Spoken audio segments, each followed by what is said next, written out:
తెలంగాణ రాష్ట్రంలో గత 2 రోజుల నుంచి రేవంత్ రెడ్డి కేసీఆర్ పైన చేసిన కామెంట్లపైన రచ్చ లేపుతా ఉన్నది. దానికి సంబంధించి బీఆర్ఎస్ పార్టీ సంబంధించిన నాయకులు కౌశిక్ రెడ్డి కావచ్చు, బాల్క సుమన్ కావచ్చు, అదే తరహాలో రేవంత్ రెడ్డి ఒక మాట అంటే 10 మాటలని చెప్పులేపి చూపించిన పరిస్థితి మనం చూసినాం. సో దీని గురించి రాజకీయ వర్గాల్లో చర్చ జరుగుతూ ఉంది. ఒక ముఖ్యమంత్రి హోదాలో ఉన్న రేవంత్ రెడ్డి ఈ తరహాలో మాట్లాడొచ్చా?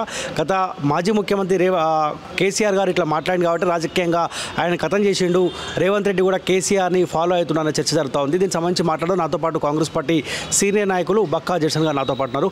అన్న నమస్తే అన్న. నమస్తే బ్రదర్. సో మీరు కూడా చూసే ఉంటారు, మీ ముఖ్యమంత్రి, మీ కాంగ్రెస్ పార్టీ సంబంధించిన ముఖ్యమంత్రి, తెలంగాణ రాష్ట్ర ముఖ్యమంత్రి కేసీఆర్ పైన ఒక భాష మాట్లాడిండు. సరే ఆ భాష మనం మాట్లాడవచ్చా, మాట్లాడాలా, రండా అన్న పదాన్ని వాడిండు. మీరు ఎట్లా చూస్తారు ఈ కామెంట్ని?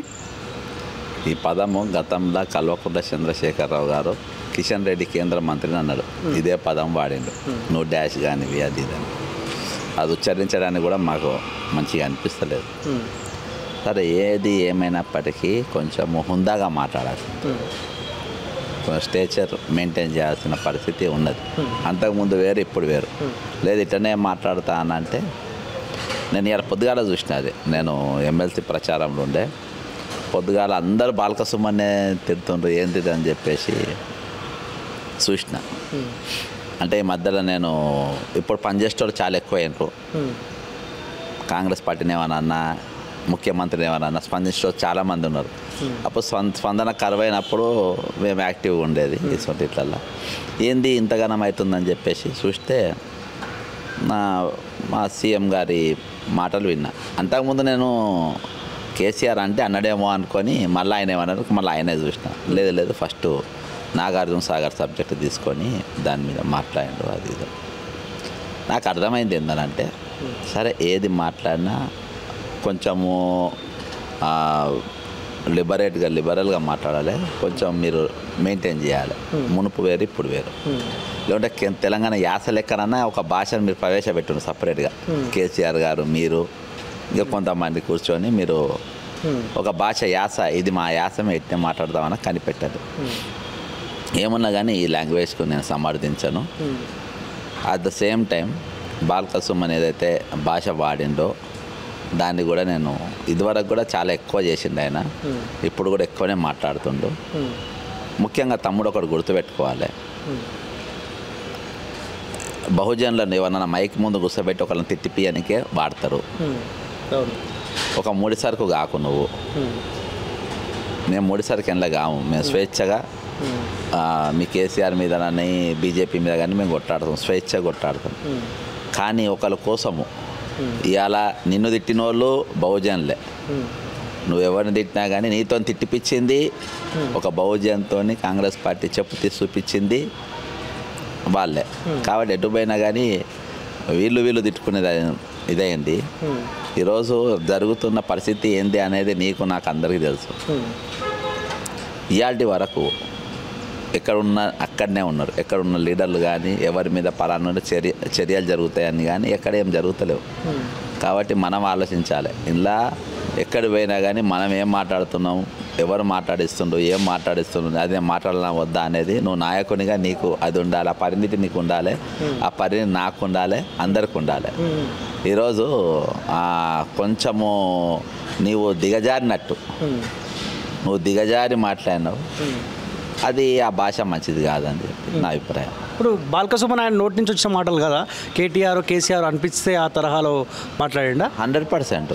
అలా ప్రెస్లో ముందు స్క్రిప్ట్ వాళ్ళే ఇస్తారు, మీకు వీడియో చూస్తే కనబడుతుంది. ఆయన అంత అగ్రెసివ్గా పోయి అది అంత చెప్పు లేపి చూపించి అంత ఇది ఆయనకు లేదు. వాళ్ళు అట్లా మాట్లాడితే అందులో వేరేతో ప్రశాంత్ రెడ్డి ఇరిగేషన్ మంత్రి ఉండే ఇదివరకు ఆయనతో ప్రెస్ మీట్ పెట్టించేది ఉండే, ఇది హరీష్ రావు ఉండే ఇంతకుముందు తిరిగి ఆయనతో మాట్లాడిచ్చేది ఉండే. ముఖ్యమంత్రి మీద మాట్లాడించేటప్పుడు ముఖ్యమంత్రి మీద మీరు స్టేట్మెంట్ ఇస్తున్నప్పుడు ఒకవేళ రేవంత్ రెడ్డి పైన అంత కోపం ఉంటే, ఇప్పుడు రేవంత్ రెడ్డి అన్నది కేసీఆర్ని అన్నాడు, నిజంగా వాళ్ళ నాన్న మీద అంత ప్రేమ ఉంటే డైరెక్ట్ కేటీఆర్ ప్రెస్ మీట్ పెట్టవచ్చు, అదే చెప్పు కేటీఆర్ కూడా చూపించే అవకాశం ఉంటుంది చూపించాలనుకుంటే. అంటే ఒక దళిత బిడ్డని ఇక్కడ రాజకీయంగా బలి చేయాలన్న ఆలోచనలో భాగంగానేనా? అంతే కదా. బహుజనులు ఇప్పుడు ఇక్కడికి వెళ్ళి అటు సుమన్ మీద పడ్డా, సుమన్ వచ్చి వీళ్ళ పడిపించేటట్టు చేసినా కానీ వాళ్ళు అదే ఇది చేసిండ్రు. అంటే ఎక్కడికి పోయినా కానీ ముడిసరుకు అంటారు వీళ్ళను. ముడిసరుకు మారేది ఎవరంటే బహుజనులు అవుతూ ఉంటారు. దాన్ని అప్రమత్తం చేసుకోవాలి. ఈరోజు సామాజిక తెలంగాణను మొదటి ముఖ్యమంత్రి దళితుడని కేసీఆర్ అన్నాడు, అది అయిపోయింది. రెండో ముఖ్యమంత్రి అయిపోయాడు, అక్కడ బహుజనులు వస్తలేరు. మీరు ఆలోచించాలి, మనం ఏడున్నాం ఇవాళ. టాప్ పోర్ట్ఫోలియోలు ఏమన్నా మన చేతులు ఉన్నాయా? ఎవరన్నా బహుజనుల చేతులు ఉన్నాయా టాప్ పోర్ట్ఫోలియోలు? పోనీ మెదడు రెండు నిటారుగా ఉన్నోనికి ఎమ్మెల్యే కానీ ఎమ్మెల్సీలు కానీ ఏమన్నా ఇచ్చి నిలబెడుతుంటా? ఇవేవి లేని వాళ్ళని పెడుతుంటారు. వాళ్ళకి అసొంటోళ్ళు కావాలి. కాబట్టి ఏమున్నా కానీ ఈరోజు సంఘటితంగా ఆలోచించవలసిన పరిస్థితి ఒకటి ఉన్నది. నాకు గతంలో కూడా కేసీఆర్ కూడా ఇదే తప్పిదం చేసిన, ఇదే భాష ప్రయోగించిన ప్రజల మీద, ప్రతిపక్ష పార్టీల మీద ఇదే తరహాలో మాట్లాడడం వల్ల మొన్న అసెంబ్లీ ఎలక్షన్లో కూడా ఇది చేసిన తప్పిదాలన్నిటికీ రాజకీయంగా ఆయన ఖతం చేశారు. సో రేవంత్ రెడ్డి కూడా కేసీఆర్ని ఫాలో అవుతున్నా అంటే ఏం చెప్తారు ఈ భాషా విధానంలో? బ్రదర్, నేను 30వ తారీఖు ఎన్నికలు రాగానే 1వ తారీఖు పెట్టిన ప్రెస్ మీట్లా జరగబోయేటి అన్నీ చెప్పిన ఆల్రెడీ. అవే జరుగుతున్నాయి, కొత్తగా ఏం జరుగుతుంది? అదే భాష, అదే స్టైలు, అంతా అదే జరుగుతుంది. అదే సెలెక్షన్ ఆఫ్ క్యాండిడేట్స్. నీకేం నాకు పెద్దగా రాష్ట్రంలో ఒక పరిపాలన జరుగుతుంది, ఒక పరిపాలన అధ్యక్షుడు నడిపిస్తుండ్రు. ఏదో మాటల గ్యారెంటీ కూడా కాదు, మాటలతోనేమో చెప్తుండ్రు కానీ లోపట పెద్దలకు ఇచ్చే గౌరవం దాని ప్రకారం నడుస్తలేదు. అసెంబ్లీ అనేది హుందాగా ఉండాలి. జరగబోయే చర్చ ఈ పదం చుట్టూ జరగద్దని రేపు అసెంబ్లీలో ఈ పదం ఇక్కడికి ఆగిపోవాలి. ఈ పదం చుట్టూ రాజకీయం నడవద్దు. రాజకీయం నడవాల్సింది కాళేశ్వరం చుట్టూ నడవాలి. రాజకీయం నడవాల్సింది మిషన్ భగీరథ చుట్టూ నడవాలి. కాళేశ్వరం నడగాల్సింది హరితహారం మీద జరగాలి. అనేకమైన స్కామ్లు ఉన్నాయి, వాటిపైన అసెంబ్లీలో చర్చ జరగాలి. ఈ తిట్ల పురాణం పైన, ఈ భాషా పాండిత్యం పైన మీరు అసెంబ్లీ టైం వేస్ట్ చేయొద్దు. అవన్నీ బయట మాట్లాడుకున్నారు, అయిపోయింది. ఇక్కడికి దిష్టి బొమ్మలు గాలబెట్టుకుంటూ అయిపోయింది. అసెంబ్లీలో మాత్రం ప్రజా సమస్యలు, ప్రజలకు జరిగిన దోపిడీ అన్నీ జరగాలి. ఇంకోటి, ప్రభాకర్ రావు అనేటోడు ముఖ్యమంత్రి గారు పిలిపించినా రాలేదు. ముఖ్యమంత్రి గారు ఏం యాక్షన్ తీసుకోలేదు. నేను ఏం చెప్తున్నానంటే, ఒకవేళ నేను హోంమంత్రి ఆయన దగ్గర ఉన్నారు, హోంమంత్రికి నన్ను ఆసంటోడు అయితే నేను ఇద్దరు మహిళా హోంగార్డులను పంపి ప్రభాకర్ రావును అరెస్ట్ చేయించి తీసుకొని వచ్చి గల్లా బట్టి తీసుకొచ్చి లోపటేయమన్నట్టుంది. అంత పెద్ద ఇది చేసి ఇప్పటి వరకు దాని గురించి మనం మాట్లాడాలి. దాని గురించి మాట్లాడాల్సిన అవసరం ఉన్నది. దాని మీద ప్రతి కార్యకర్త, ప్రతి కాంగ్రెస్ స్పోక్స్ పర్సన్ 100% దీని మీద ప్రెస్ మీట్లు పెట్టాల్సిన అవసరం. కానీ మీ నాయకుడు చేసిన కామెంట్ని మీ పార్టీలో ఉన్న నాయకులు సమర్థిస్తారు. గతంలో కేంద్ర మంత్రిని పట్టుకొని కేసీఆర్ అన్నాడు, తప్పేముంది? ఇప్పుడు మా నాయకుడు కూడా అదే భాష మాట్లాడాడు. ఆనాడు బీఆర్ఎస్ పార్టీ సంబంధించిన నాయకులు తెలంగాణ భాష, తెలంగాణ యాస అన్నారు కదా, అదే భాష, అదే యాసను మా నాయకుడు యూజ్ చేసి చెప్పి మీ పార్టీలో ఉన్న వాళ్ళు కొంతమంది సమర్థిస్తూ ఉన్నారు. నేను సమర్థించా. ఇప్పుడు ఆశ ఉన్నోళ్ళు, కోరికలు ఉన్నోళ్ళు, ఏదన్నా వాళ్ళకి తెలుసు చెప్పేటోళ్ళకైనా కదా. ఎప్పుడు నేను అదే చెప్తున్నా, ఎప్పుడు మనది దయచేసి కాంగ్రెస్ పార్టీలో జాయిన్ వాళ్ళంతా. నేను గాంధీ ఆశ్రమంలో ట్రైనింగ్ తీసుకున్నా బ్రదర్. నీ కమిట్మెంట్ ఉండడానికి, సింప్లిసిటీ ఉండడానికి కారణం అది. చాలా మందికి ఐడియాలజీ తెలియదు, కాంగ్రెస్ పార్టీ ఏంటో తెలియదు. ఒక కండు వేసుకుంటుంటే వస్తుండ్రు.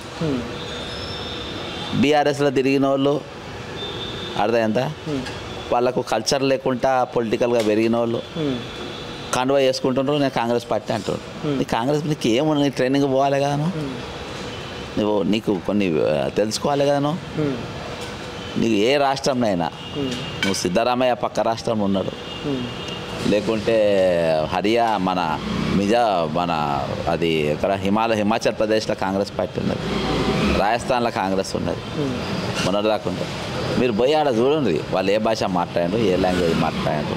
మనం సమర్థించద్దు, ఇటువంటి భాష మాట్లాడద్దు అని చెప్పాలి. ఇది లాంగ్వేజ్ కాదు, ఒక సీఎం మాట్లాడాల్సిన పద్ధతి ఇది కాదు. వాడు దొంగ అయితే మనం దొంగ అవుతామా? వాడు డాష్ అయితే మనం డాషా? కాదు కదా. ఆయనకు మన విభిన్నమైన కొత్త తరహా రాజకీయం చూపించాలి. బంగారు తెలంగాణ అంటే ఇది కాదు. బంగారు తెలంగాణ అని మనం దేన్ని అనుకుంటాం, దేనికోసం నిర్మించుకున్నాం, జరుగుతుంది ఏందని చెప్పాలి. స్పందించాల్సిన చాలా ఉన్నాయి. నిన్న సూర్యాపేట పోయినా నేను, పట్టణానికి వెళ్ళి దాదాపు 10-15 కిలోమీటర్లు పోతా ఉన్న బీడు భూములు పోయినాయి, కాలువలు పోయినాయి, సమాధులు కూడా పోయినాయి, ఇంకా కలెక్టర్ ఆఫీస్ రాలే. ఇక పోతా అంటే అది ఆటిపైన స్పందించు. అది కట్టేటప్పుడు ఒక ఆపోజిషన్ లీడర్ మాట్లాడలేదంట, ఆడున్న సిపాయిలు ఎవరు. అంత పెద్ద ప్రజలకు పరిపాలనకు దూరం చేసే ప్రక్రియ కొనసాగుతా అంటే నేను పరిచయం గింతగూడెం కలెక్టర్ ఆఫీస్ ఏంటి?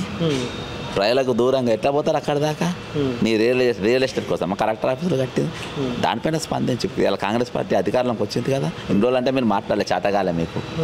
కలెక్టర్ ఆఫీస్ కడుతున్నా మీరు చేతగాలే మాట్లాడడానికి, ప్రజలకు పరిపాలన దూరం చేస్తున్నా మీకు చేతగాలే మాట్లాడడానికి.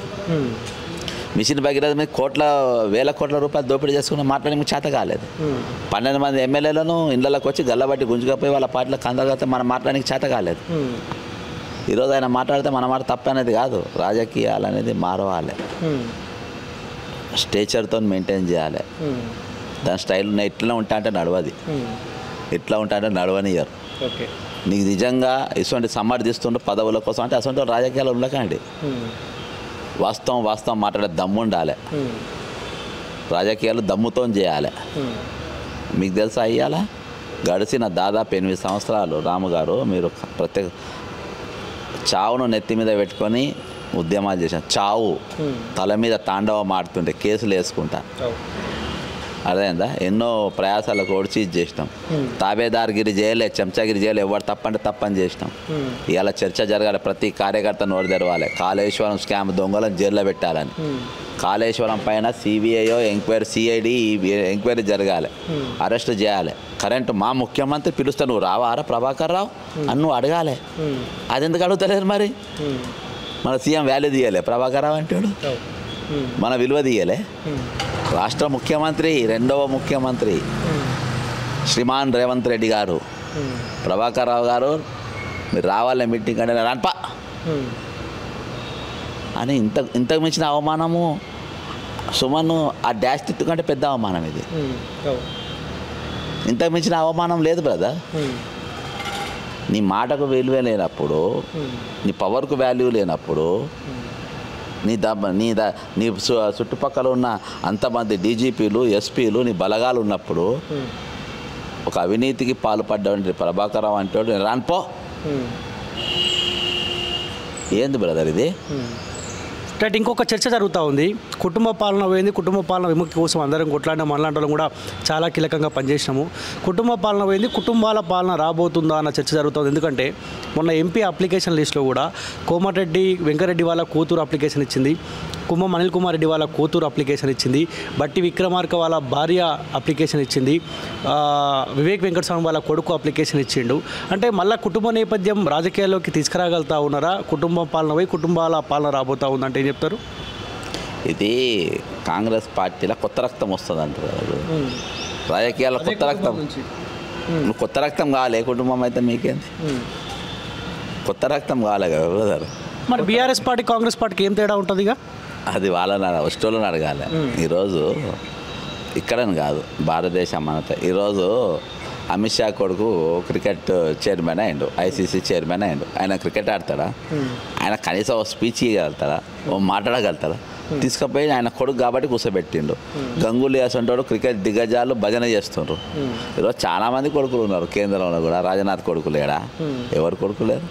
అందరు కొడుకులు ఉంటారు, అందరు పిల్లలు ఉంటారు. ఇది భారత రాజకీయాలల్లో ఒక తెలంగాణ పరిమితం కాదు, భారత రాజకీయాలలో అదొకటి కూర్చుంది మైండ్లో.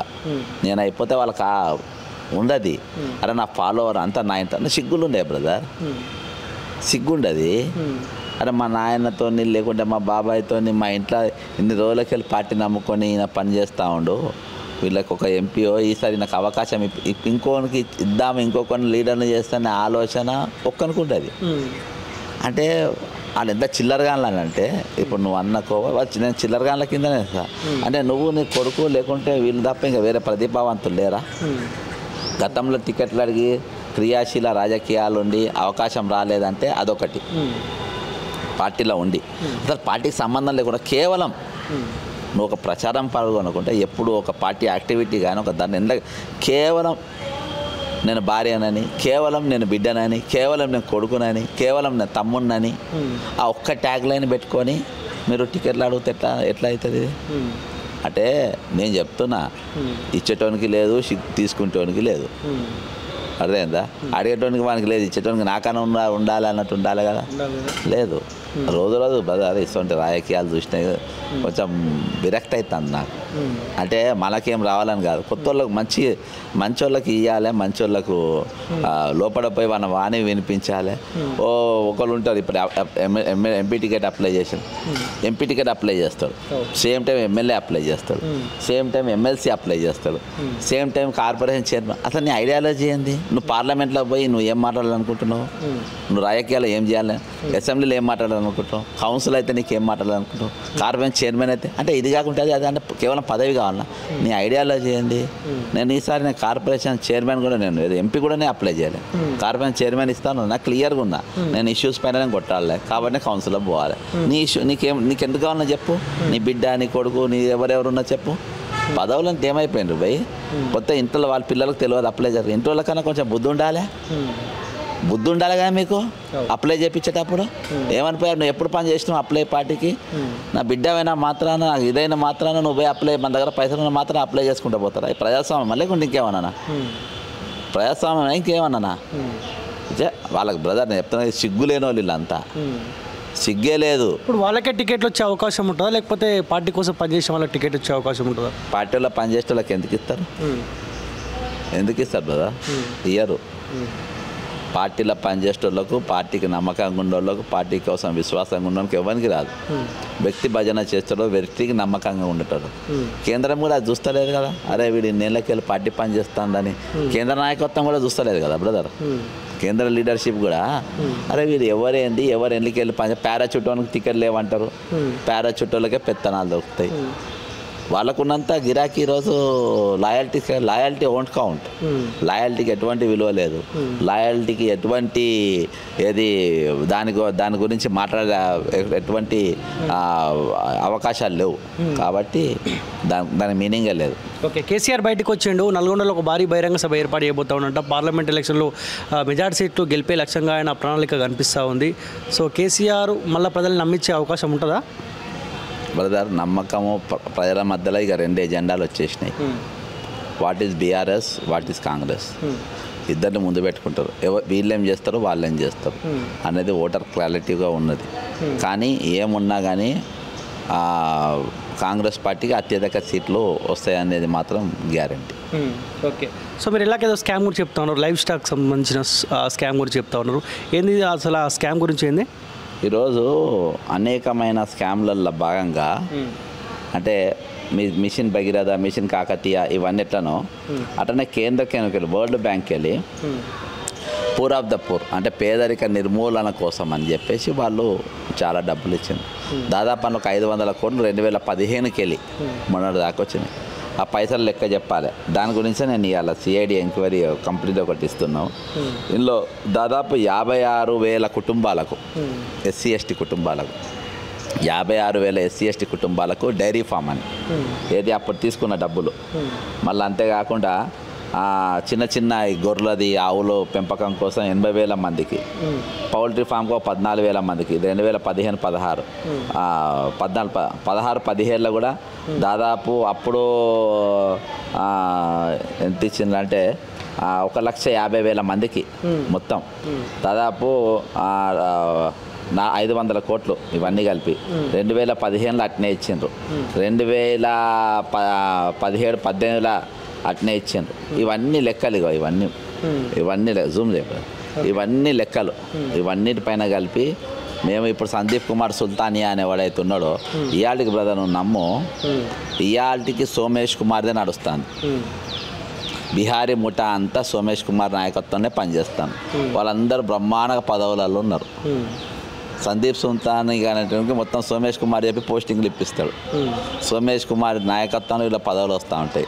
ఇప్పుడు ఇదే సిఐడి ఆఫీస్కి పోతున్నా, ఇలా జరిగిన స్కామ్లు ఇంకా చాలా ఉన్నాయి. వరల్డ్ బ్యాంక్ నిధులు ఇక్కడికి వచ్చి పేదరిక ఇవాళకి పేదరికం ఎట్లుంది అట్లుంది. ఇవాళకి రివ్యూ మీటింగ్లు కూడా జరుగుతలేవు కదా, ఇవాళకి ఆయన అక్కడనే కూర్చోబెట్టింది కదా. కానీ ఎందుకు గత పాలకుడికి సపోర్ట్ చేసిన అధికారులను ఇంకా పక్కకు పెట్టుకోవడం వల్ల పరిపాలన ఏమైనా మార్పులు వచ్చే అవకాశం ఉంటుందా? బ్రదర్ మీరు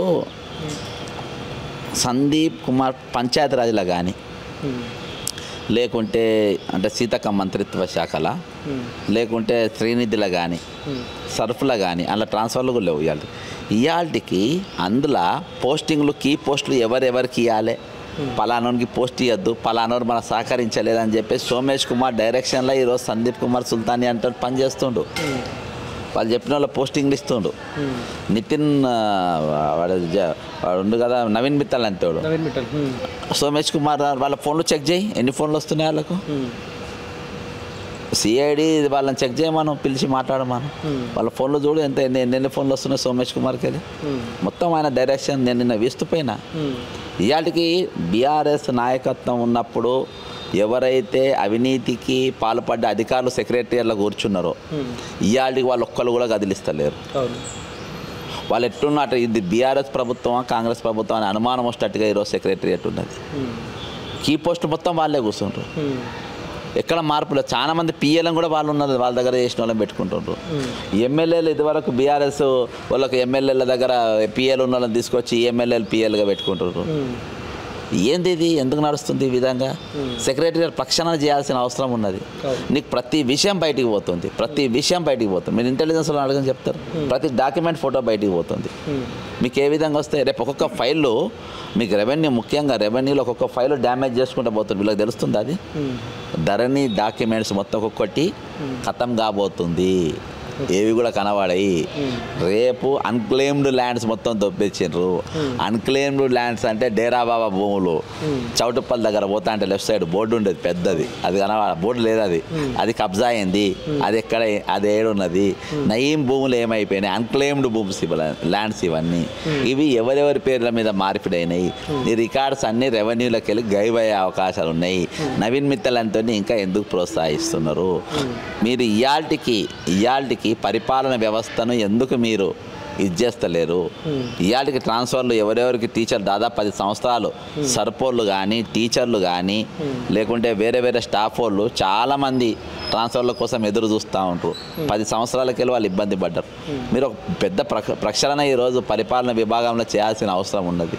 సమర్థవంతమైన అధికారులను ఈరోజు సెక్రటరీ మనం 6 పథకాలు పెట్టుకున్నాం. బోలైన డబ్బులు కావాలి మనకు, మంచి క్యాండిడేట్లను అక్కడ పెట్టుకోకుంటే ఇబ్బంది అవుతుంది. ఈరోజు నేను చెప్తున్నా కదా, పెద్ద విలన్లు 10-15 మంది విలన్లు బీహారీ ముఠా తెలంగాణ వాళ్ళు తెలంగాణ రాష్ట్ర ఎన్నికలను శాసించే అంత డబ్బు వాళ్ళ దగ్గర ఉన్నది. ఒక నవీన్ మిత్తల్ దగ్గర, జయేష్ రంజన్ దగ్గర, సందీప్ కుమార్ సుల్తానీ అనేటోని దగ్గర, సోమేష్ కుమార్ అంటే దగ్గర ఏం చర్యలు ఏం కనబడుతున్నాయి? వాళ్ళ కుర్చీలలో ఎందుకు పెట్టుకుంటున్నారు ఇంకా? కాబట్టి నేను చెప్తున్నా, ఆ అధికారులు ఆ పరిపాలన ఉన్నంత వరకు మా పోరాటం కొనసాగుతూనే ఉంటుంది. మేము మార్చుకున్నది పరిపాలన ముఖ్యమంత్రి మంత్రులను కాదు కదా, అసలు అవి ఎగ్జిక్యూట్ చేసేటోడేవాడు. ఆ ఎగ్జిక్యూట్ ఎవరని రోజులకు పనిచేస్తుంది. ఇయాల్టి కూడా వాళ్ళందరూ రేపు మా ప్రభుత్వం వస్తుంది, మళ్ళీ మావాడు ముఖ్యమంత్రి అవుతాడు. సుమన్ అదే కదా స్టేట్మెంటు. రేపు మేము రాబోతామనే స్టైల్లోనే మాట్లాడుతుండాలి. కాబట్టి ఇది మంచిది కాదు. ఏమున్నా ఈ మొత్తం మారాల్సిన అవసరం ఉన్నది. ఖచ్చితంగా పరిపాలన అనేది పూర్తి స్థాయిలో పెద్ద ఎత్తున ప్రక్షాళన జరగాల్సిన అవసరం ఉన్నది. లేకుంటే మాత్రం ఇబ్బంది. ముఖ్యంగా సెక్రటరియట్ మాత్రం దాదాపు 700 పోస్టులు ఖాళీగా ఉన్నాయి. అవి మొత్తం నింపాల్సిన అవసరం ఉన్నది. లేకుంటే అప్పటి వరకు ఇబ్బంది అవుతుంది.